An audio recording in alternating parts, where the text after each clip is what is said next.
উঁচু করে বলেন আল্লাহু আকবার। জান্নাতে যেতে চান কে কে একটু হাত তুলেন তো, লিল্লাহে তাকবীর। জাহান্নামে যাবেন কে কে একটু হাত তুলে থাকেন তো। কেউ যাবেন না ভাই, কেউ যাবেন না। কিছুদিন আগে এক মাহফিলে এক পাগল বসেছিল সামনে। আমি বললাম তুমি কোথায় যাবা? কয় জান্নাতে। আমি বলছি জাহান্নামে যাব না। ও বলছে তুমি জাহান্নামে যাও, আমি যাব না। তুমি হুজুর জাহান্নামে যাও, আমি যাব না। তার মানে পাগলেও জান্নাত চিনে। কথা জোরে বলেন ঠিক কিনা? মুসলমান ভাইরা আমার, আল্লাহর পছন্দের আমল জানতে হবে, আমল করতে হবে, তাহলে আল্লাহ তাআলা জান্নাতের জিম্মাদার হবে। এত দামি আমল শোনার পরে যারা উঠে যাবে তারা কপাল পোড়া। কারণ এই দুনিয়া আপনার আমার চিরস্থায়ী না, দুনিয়া ছেড়ে চলে যাওয়া লাগবে। কথা জোরে বলেন ঠিক কিনা? যতটুকু আমল নিয়ে কবরের মধ্যে যাবেন, ওই কবরটা আমল অনুযায়ী আল্লাহ তাআলা আপনার আমার জান্নাত অথবা জাহান্নামের টুকরা বানায় দিবে। মুসনাদে আহমদ 1852 নম্বর হাদিস, মুসনাদে আহমদ 1852 নম্বর হাদিস। আল্লাহর নবী লম্বা হাদিসে ডাক দিয়ে বলে, উম্মতের শুনে নাও, শুনে নাও।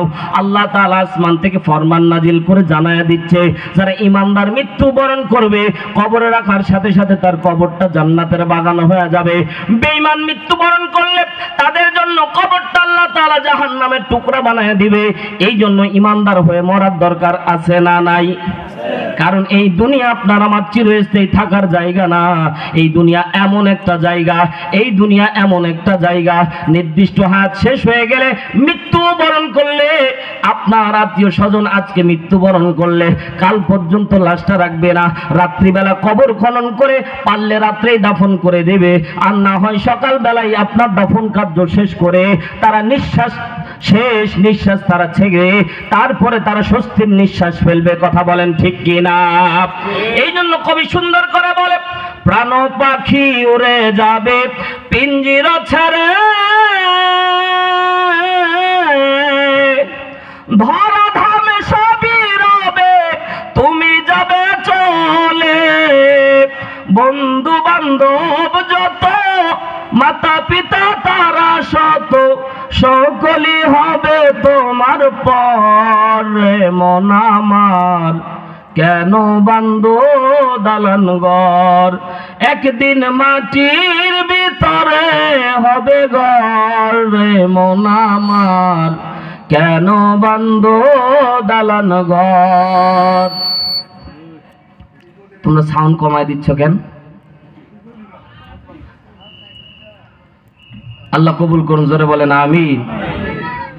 একদিন মাটির ভিতরে হবে ঘর, মন আমার কেন বান্ধো দালান ঘর। কথা বলেন ঠিক কিনা? দুনিয়া ছেড়ে চলে যাওয়া লাগবে মুসলমান। এই দুনিয়া স্থায়ী আপনার আমার জন্য না। আল্লাহ রাব্বুল আলামিন এই জন্য বলছেন, আল্লাযী খালাকাল মাউতা ওয়াল হায়াতা লিয়াবলুয়াকুম আইয়ুকুম আহসানু আমালা ওয়া হুয়াল আজিজুল গফুর। আরো জোরে বলেন আল্লাহু আকবার।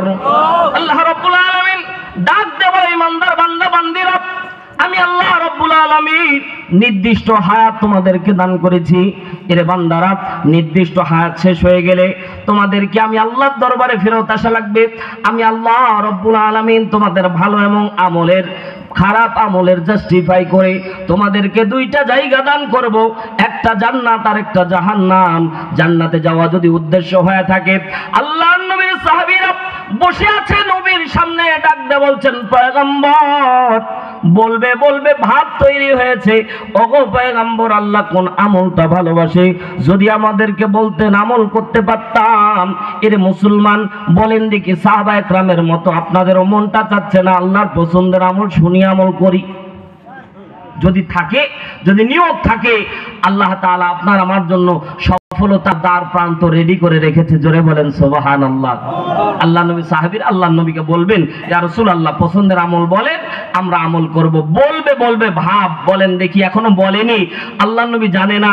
অথচ আল্লাহ নবী সাল্লাল্লাহু আলাইহি সাল্লাম আব্দুল্লাহ ইবনে মাসউদ রাদিয়াল্লাহু তাআলা আনহু হাত তুলতেছে, কথা বলবে, এমন টাইমে খেয়াল করে দেখলো আল্লাহ রাসূলের মুখমণ্ডল লাল হয়ে গেছে। জোরে একবার বলেন আল্লাহু আকবার। আব্দুল্লাহ ইবনে মাসউদ বলছে, চুপ করো চুপ করো, আমি আমার মনে হচ্ছে আল্লাহ নবীর উপর আল্লাহ তাআলা ওহী নাজিল করতেছে। জোরে বলেন সুবহানাল্লাহ। আল্লাহ নবী স্বাভাবিক হয়ে গেলেন, আস্তে করে সাহাবীদের দিকে চেয়ে মুচকি একটা হাসি দিয়ে ডাক দিয়ে বলছেন, সাহাবীরা তোমরা দূর দেশে কি গল্প করেছো এটা আমি জানি না, তবে আল্লাহ তাআলার পছন্দের আমল আমাকে আল্লাহ তাআলা জানিয়ে দিয়েছে। জোরে একবার বলেন সুবহানাল্লাহ। সাহাবা একরাম বলেন দেখি খুশি না বেজার? ওয়াজ কি শুনতেছেন? সাহাবা একরাম খুশি না বেজার? অনেক খুশি। আরে আমরা নিয়ত করেছি আল্লাহর পছন্দের আমল শুনবো, আমল করব, আল্লাহ তাআলা আমাদের জন্য আয়াত নাজিল করে দিলেন, অনেক বেশি খুশি। আল্লাহ নবী সাল্লাল্লাহু আলাইহি সাল্লাম বলছেন, সাহাবীরা আল্লাহর পছন্দের আমল জানানোর আগে আল্লাহ রাব্বুল আলামিন আরো তিনটা আয়াত নাজিল করে তোমাদেরকে সতর্ক করে দিয়েছে, যাতে সস্তা জিনিস আল্লাহর পক্ষ থেকে তোমাদেরকে দেয়নি, বরঞ্চ তোমাদের ওয়াদা করিয়ে তারপরে আল্লাহ তাআলা তার পছন্দের আমল বলতেছে। জোরে একবার বলেন সুবহানাল্লাহ। কারণ যেই পথের কথা আল্লাহ তাআলা বলবেন এই পথ সাধারণ পথ না, ওটা হচ্ছে কণ্টকাকীর্ণ পথ। ও পথে আসলে বাধা, ও পথে আসলে তোমার বিপদ হতে পারে, ও পথে আসলে তোমার জীবন চলে যেতে পারে। এই জন্য আল্লাহ তাআলা বলছে, বান্দা তোমাকে আমি সতর্ক করে দিচ্ছি, আমার আমল শোনার পরে যারা আমল করবে না এরা হচ্ছে মুনাফিক। জোরে বলেন ঠিক কিনা? আমার কথা না, আল্লাহ তাআলা বলছেন যারা এই আমল শোনার পরে আমল করবে না, কোরআনের এই আমল যারা করবে না, আল্লাহর পছন্দের আমল শোনার পরে যারা আমল করবে না, তারা হচ্ছে 1 নম্বরের মুনাফিক। এই জন্য মুনাফিক হওয়া যাবে না, ইমানদার হয়ে মরতে হবে। কথা যে বলেন ঠিক কিনা? মুসলমান ভাইরা আমার, আল্লাহ নবী সাহাবীদেরকে আল্লাহর পছন্দের আমল শোনানোর আগে আল্লাহ নবী 3টা আয়াত তেলাওয়াত করে দিলেন। 1 নম্বর আয়াত আল্লাহ তাআলা বলেন, তাফসীরুল কোরআন মাহফিল তাফসীর আকারে কথা শুনেন, আল্লাহ নবীর সামনে সাহাবা একরাম পছন্দের আমল জিজ্ঞাসা করার সাথে সাথে আল্লাহ তাআলা আয়াত দিয়েছে, শর্ত দিয়েছে। আল্লাহ তাআলা 1 নম্বর শর্ত দিচ্ছেন, সাব্বাহাত লিল্লাহি মা ফিস সামাওয়াতি ওয়া মা ফিল আরদ ওয়া হুয়াল আজিজুল হাকীম। মুসলমানের মতো আওয়াজ তুলে বলেন আল্লাহু আকবার। 2 হাত আসমানের দিকে উঁচু করে বলেন না আল্লাহু আকবার।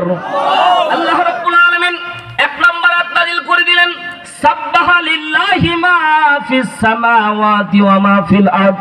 আয়াতের দিকে খেয়াল করেন, সাব্বাহা ইউসাব্বিহু ফাহুয়া তাসবিহুন। আল্লাহ রাব্বুল আলামিন বলেন সাব্বাহা তাসবিহ আদায় করে, লিল্লাহি জোরে বলেন কার? আর জোরে জোরে বলেন কার? আল্লাহ বলছেন সাব্বাহা তাসবিহ পাঠ করে, লিল্লাহি আমি আল্লাহর, মা যা ফি মধ্যে, সামাওয়াতি আসমান, ওয়া মা এবং যা, ওয়া মা ফিল আরদ এবং যা জমিনের মধ্যে আছে। জিজ্ঞাসা করতে চাই মুসলমান, আর কি কিছু বাদ আছে? আরো আসতে বলেন, সন্দেহ লাগতেছে নাকি? আল্লাহ বলছেন সাব্বাহা লিল্লাহি মা ফিস সামাওয়াতি ওয়া মা ফিল আরদ, আসমান আর জমিনের মধ্যে যা কিছু আছে সব কিছু আমি আল্লাহ তাসবিহ পাঠ করে। জোরে একবার বলেন সুবহানাল্লাহ। খারাপ লাগতেছে ভাই? খারাপ লাগতেছে? কোরআনের তাফসীর শুনলে ঈমান বাড়বে, আর গল্প শুনলে ওই গল্প শুনে লাভ নাই, গাজাখড়ি। কথা জোরে বলেন ঠিক কিনা? অল্প লোক হলেও কোরআনের হক কথা হবে ইনশাআল্লাহ। আল্লাহ বলছে, বুঝাতে চাইলেন বান্দা পৃথিবীর সমস্ত কিছু আমার তাসবিহ পাঠ করে, তোমরা মানুষ যদি আমি আল্লাহর তাসবিহ পাঠ করা বন্ধ করে দাও, আমি আল্লাহর বিন্দু পরিমাণে ক্ষতি হবে না, আমি আল্লাহর বিন্দু পরিমাণে লাভও হবে না। ওয়া হুয়াল আজিজুল হাকীম, আর আমি আল্লাহ মহাপরাক্রমশালী প্রজ্ঞাময়। জোরে একবার বলেন সুবহানাল্লাহ। আল্লাহ তাআলা বুঝাতে চাচ্ছে আমরা যদি আল্লাহর ইবাদত করা বন্ধ করে দেই, আল্লাহর খাদ্য খাবার বন্ধ হয়ে যাবে। যারা বললেন না তাদের সন্দেহ আছে, আল্লাহ তাআলার কোনো ক্ষতি হয়ে যাবে? আল্লাহ তাআলা বুঝাচ্ছেন আরেকটা জিনিস আপনাদেরকে বোঝাই, এই পৃথিবীর মধ্যে রাষ্ট্র চালানোর যে শক্তি আছে, কেউ রাজনীতিতে কথাগুলি নেবেন না, কথা বোঝার চেষ্টা করেন। রাজনীতিক কোন দলীয় কোন নেতা যখন রাষ্ট্র ক্ষমতায় বসে, তবে আমরা একটা জিনিস দেখেছি, এই ক্ষমতাটা এমন একটা জিনিস, যেই এই ডিজিটাল চেয়ারের মধ্যে বসেছে ওই মনে হচ্ছে সুপারগুলো আঠা নিয়ে বসে আর নড়তে যায় না। কথা জোরে বলেন ঠিক কিনা? নির্বাচন ফেব্রুয়ারিতে ঘোড়ার আন্ডা হবে, খেয়াল করেন। ইউনূস অত সোজা ছাড়বে নাকি? ও তো আন্তর্জাতিক খেলোয়াড়। আপনারা কি মনে করেছেন ও আন্তর্জাতিক খেলোয়াড়? আপনারা হয়তো তাকে চিনেন না, বিদেশ তাকে ভালোই করে চিনে। কারণ এই বাংলা রাষ্ট্রের মধ্যে কথা বোঝার চেষ্টা করেন, এই বাংলা রাষ্ট্রের মধ্যে সমকামিতা প্রবট করার যিনি প্রধান তিনি হলেন ডক্টর ইউনূস। এত সহজ ভাবে নিলে হবে না। এ হচ্ছে আন্তর্জাতিক খেলোয়াড়। আন্তর্জাতিক খেলোয়াড় দেখেন সবারই সাথে তাল মিলায় কিভাবে চলতেছে, কেউ টেরও পাচ্ছে না। তা আসতে বলেন ঠিক কি না? তো এই একজন রাষ্ট্রপতিকে রাষ্ট্র ক্ষমতা থেকে নামানো হলে বাংলাদেশের একটা গতানুগতিক আইন আছে, সেটা হচ্ছে হরতাল দিয়ে দেওয়া। হরতাল দিলে, কথা বোঝার চেষ্টা করেন, হরতাল দিলে রাষ্ট্রীয় যে অর্থনৈতিক চাকা আছে এটা অচল হয়ে যাবে। তখন রাষ্ট্রকে যদি রাষ্ট্রপতি কিংবা সরকার যদি ভালোবেসে থাকে, সে আস্তেই করে ক্ষমতা থেকে নেমে যাবে। ইতিহাস আছে না নাই? বিএনপি কে নামাইছিল আওয়ামী লীগ, আছে না? এই আওয়ামী লীগকে নামানোর জন্য অনেক চেষ্টা, কিন্তু নামে না, নামে না, নামে না। শেষ পর্যন্ত এক চূড়ান্ত আল্লাহ তাআলা খেলা দেখাইলো। আসলে আল্লাহ যদি না খেলা দেখায় তাহলে অসম্ভব, কথা জোরে বলেন ঠিক কিনা? নৌকার মাঝি মনে করেছিল 41 সাল পর্যন্ত নৌকা ভাসাবে, কিন্তু আল্লাহ তাআলা খেলা দেখাইলো কিরে ভাই, এই বাংলার জমিনে তাদেরকে এমন ভাবে বিতাড়িত করলো কল্পনাও করা যায় না, কথা জোরে বলেন ঠিক কিনা? এই বাংলার মানুষ তাওহীদি জনতা যখন একতাবদ্ধ হয়েছে, এমনি এমনি দেশ শাসিত, এমনি এমনি দেশ স্বাধীন হয় নাই। আপনি আপনার জায়গা থেকে, প্রত্যেকটা মানুষ প্রত্যেকটা মানুষের জায়গা থেকে, পর্দানিশী মা বোনের তাদের জায়গা থেকে প্রত্যেকটা মানুষ যখন অন্তর থেকে বলেছিল এই স্বৈরাচারকে দেশ থেকে হটানো লাগবে, তখনই আল্লাহ বিজয় দান করেছিল, কথা বলেন ঠিক কিনা?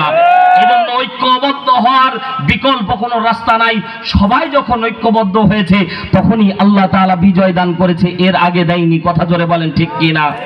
আল্লাহ তাআলা আপনাকে আমাকে বুঝাতে চাচ্ছেন যে দুনিয়ার মানুষদেরকে ক্ষমতা থেকে নামানোর জন্য, রাষ্ট্র অচল করার জন্য পথ পদ্ধতি আছে।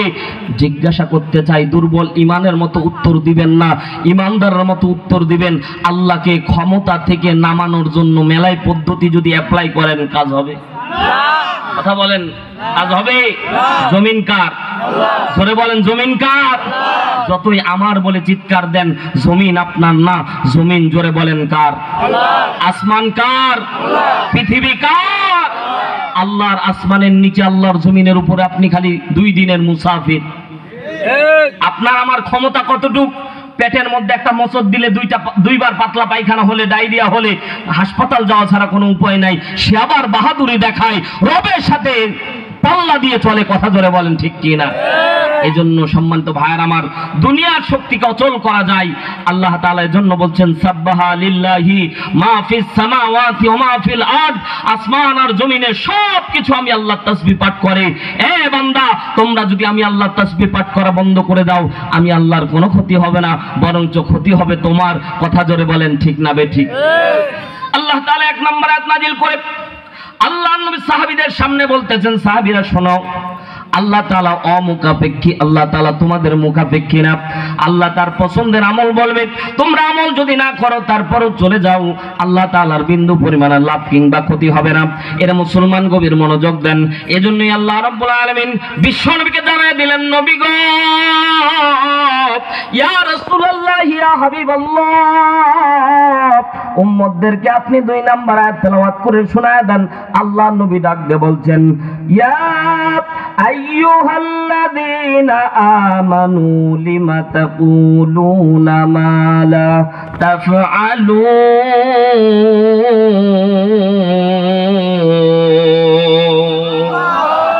সাহাবা একরাম বসে আছে, এই জন্য আল্লাহ তাআলা ইয়া আইয়ুহাল্লাযীনা আমানু বলেছে, কারণ যারা সাহাবী ছিল তারা ছিল ঈমানদার।